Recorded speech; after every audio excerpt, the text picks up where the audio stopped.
બચ્ચું જન્મ્યું. સિંહ બચ્ચા માટે જાત જાતનો ખોરાક લાવી આપતો, પણ બચ્ચાને જીવની જેમ જાળવતી. માં ફરી રહ્યો હતો, શિકારની શોધમાં હતો, પરંતુ કોઈ પ્રાણી ન દેખાતા તે એક ઝાડ નીચે હતાશ થઈને બેઠો હતો. એવામાં એક બકરીનું બચ્ચું આમ તેમ કૂદકા મારતું તેની નજરે પડ્યું. તેને પકડી લીધું તો તેને મારતા તેનો જીવ ચાલ્યો નહીં.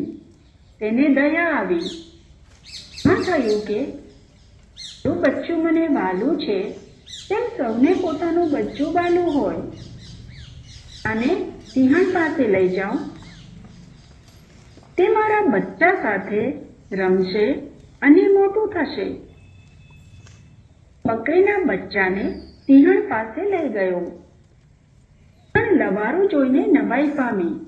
તેણે સિંહને પૂછ્યું, બકરીનું જીવતું બચ્ચું કેમ લાવ્યા?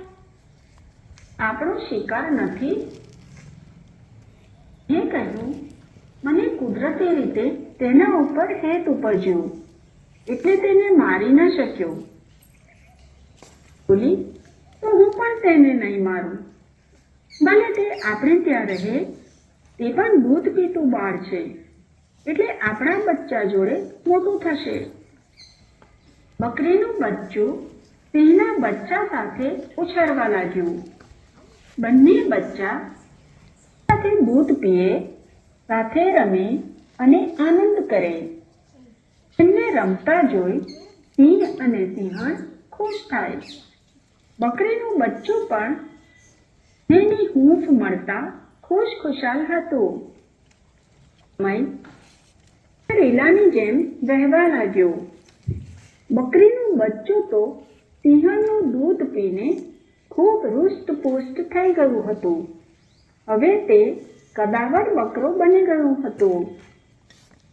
આગળ સિંહનું બચ્ચું પણ નાનું લાગતું હતું. સિંહણ તે ઉછેરેલા બકરાને મોટીઓ કહેતી અને પોતાના બચ્ચાને નાનીઓ.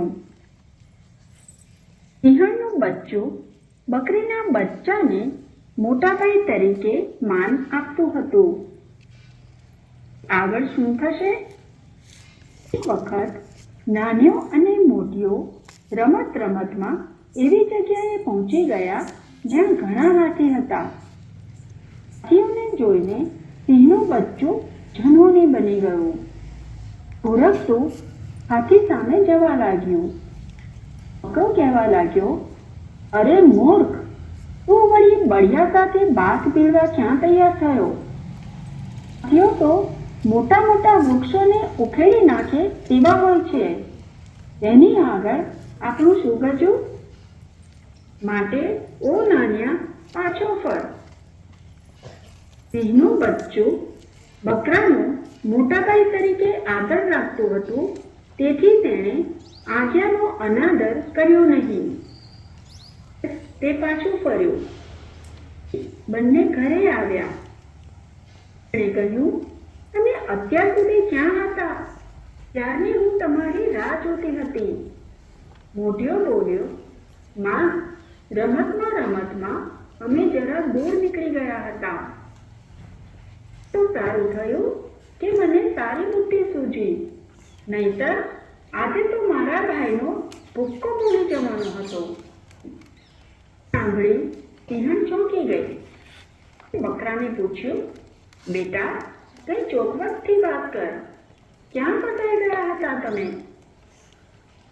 બકરાએ કહ્યું, એક ઠેકાણે હાથીઓ જોઈને મારો ભાઈ ખૂબ ઉશ્કેરાઈ ગયો હતો.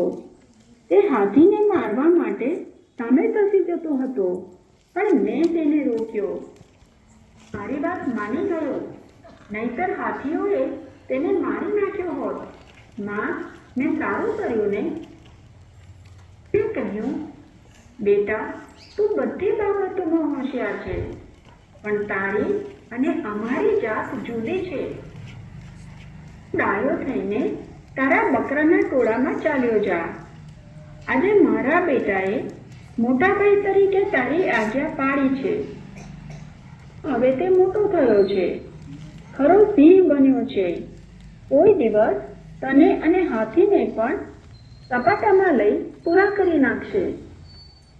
સિંહણની આંખોમાં જોયું અને બધી વાત સમજી ગયો.